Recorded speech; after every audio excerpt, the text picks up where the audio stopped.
नमस्ते दोस्तों, welcome to our channel stock market Bharat to grow, जहां हम बात करते हैं इन्वेस्ट एंड ग्रो की। आज हम करने वाला है पारस डिफेंस एंड टेक्नोलॉजी लिमिटेड के Q4 के रिजल्ट एनालिसिस। पारस डिफेंस एक डिफेंस से जुड़ी हुई कंपनी है। तो चलो स्टार्ट करते हैं हम आज का वीडियो। ये हमारे सामने आ गए है पारस डिफेंस एंड स्पेस टेक्नोलॉजीज के Q4 के रिजल्ट। यहाँ पे जो भी नंबर एंड फिगर दिए गए हैं वो इन करोड़ है, इन लैक्स में है। तो हम इनसे करोड़ में कन्वर्ट करके एनालिसिस करेंगे ताकि समझने में आसानी हो। सबसे पहले बात कर लेते हैं कंपनी की इनकम की। तो इस क्वार्टर में कंपनी की इनकम रही है 180 करोड़, जो पिछले क्वार्टर में थी 108 करोड़ और एक साल पहले थी 112 करोड़। यानी कंपनी की इनकम क्वार्टर एंड क्वार्टर बड़ी है एंड ईयर ऑन ईयर भी अच्छी खासी बढ़ी हुई देखी जा सकती है। अब बात कर लेते हैं हम कंपनी के एक्सपेंसेस की।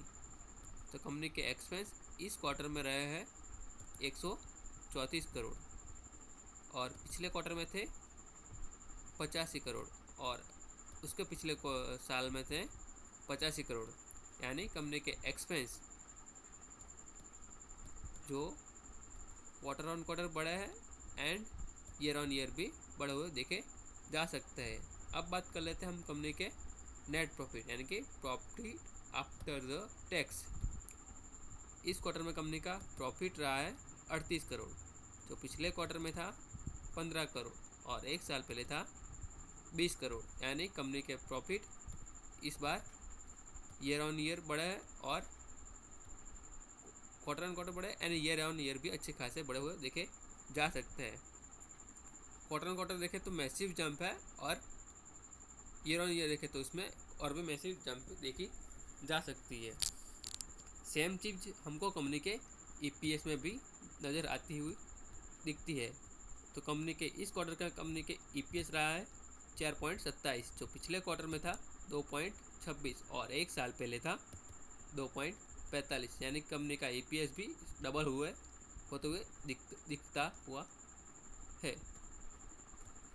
अब बात कर लेते हैं हम कंपनी के जो एस्टिमेशन, यानी कि मार्केट क्या एस्टिमेशन लेके चल रहा था और एक्चुअल क्या नंबर आया उसका एनालिसिस कर लेते हैं। सबसे पहले बात कर लेते हैं हम कंपनी के रेवेन्यू की, यानी कि नेट सेल की। तो उसका एस्टिमेशन था 95 से 115 करोड़ और जो एक्चुअल में आया हुआ है 171 करोड़, यानी कि सिग्निफिकेंटली एस्टिमेशन को बीट किया है।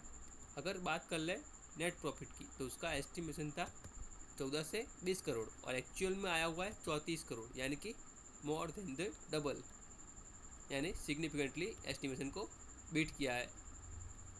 अगर बात कर ले EBITDA की, उसका एस्टिमेशन था 18 से 24% और जो एक्चुअल में आया है 24.56, यानी कि स्लाइटली एस्टिमेशन को बीट किया है।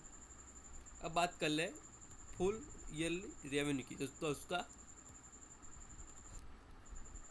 उसका एस्टिमेशन था 40 से 50% और जो एक्चुअल में आया है 30%, यानी कि below the guideline, below the estimation.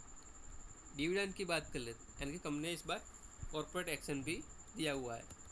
उसका एस्टिमेशन था 2 से 3 रुपीज़ पर शेयर और जो एक्चुअल में दिया है 1 रुपीज़ पर शेयर, यानी बिलो द एस्टिमेशन। ओवरऑल देखा जाए तो कंपनी का रिजल्ट इस बार बहुत ही अच्छा देखा हुआ जा सकता है, जो आप यहाँ पर देख सकते हो। अब बात कर लेते हैं हम कंपनी के रिजल्ट के की हाईलाइट्स की। सबसे पहले ग्रोथ की बात करें तो year on year 74% net profit में इंक्रीमेंट देखा जा सकता है और नेट सेल की बात करें तो ईयर ऑन ईयर 58.3% का इंक्रीमेंट देखा जा सकता है। एस्टिमेशन की बात करें तो 40 से 50% पूरे ही साल का ग्रोथ एस्टिमेट किया जा रहा था, लेकिन जो एक्चुअल में आया है 30%, यानी कुछ चीज़ें रिजल्ट में खराबी देखी जा सकती है। वहीं बात कर लेते हैं मार्जिन की, तो उसमें भी हमको थोड़ा प्रेशर दिखता हुआ देखा जा सकता है। अब बात कर लेते हैं हम कंपनी के शेयर होल्डिंग पैटर्न में लास्ट क्वार्टर में कितना स्टेक था और इस क्वार्टर में क्या क्या चेंजेस हुए हैं। सबसे पहले बात कर लेते हैं हम प्रमोटर से। तो कंपनी के प्रमोटर ने इस बार ना तो कोई सेलिंग किया है और ना कोई बाइंग किया है, उनका स्टेक वैसे का वैसा हुआ है। अब बात कर लेते हैं FIS की। तो उनका स्टेक हो गया है 4.92, जो पिछले क्वार्टर में था, नहीं लास्ट क्वार्टर में था 4.92 और इस क्वार्टर में हो गया है 5.06, यानी कि 0.14% बाई किया है FIS ने। DIS की बात करें तो लास्ट क्वार्टर में था 1.29, इस क्वार्टर में हो गया है 1.24, यानी कि सेल किया है 0.05%।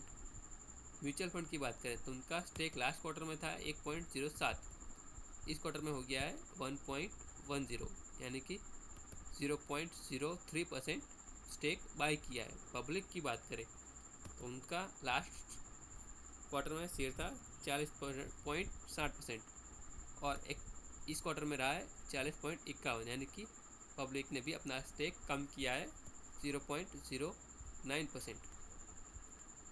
अदर की बात कर ले तो उनका स्टेक था लास्ट क्वार्टर में 0.04%, इस क्वार्टर में हो गया 0.03%, यानी कि इन्होंने भी अपना स्टेक कम किया है 0.01%। कंपनी के रिजल्ट की बात करें और उसके लास्ट ट्रेडिंग सेशन की बात करें तो कंपनी का रिजल्ट आया हुआ था ऑलमोस्ट 2:40 के आसपास, 40 से 45 के बीच में, और उसका यानी कि मार्केट के दौरान थी कंपनी के रिजल्ट आ गए थे और कंपनी का रिजल्ट शायद मार्केट को अनुमानित नहीं था, तो कंपनी का शेयर ऑलमोस्ट 0.82% नीचे की तरफ क्लोजिंग दिया है। तो थैंक यू दोस्तों, ऐसे और भी इन्फॉर्मेटिव वीडियो देखने के लिए हमारे चैनल को सब्सक्राइब करो और वीडियो को लाइक करो।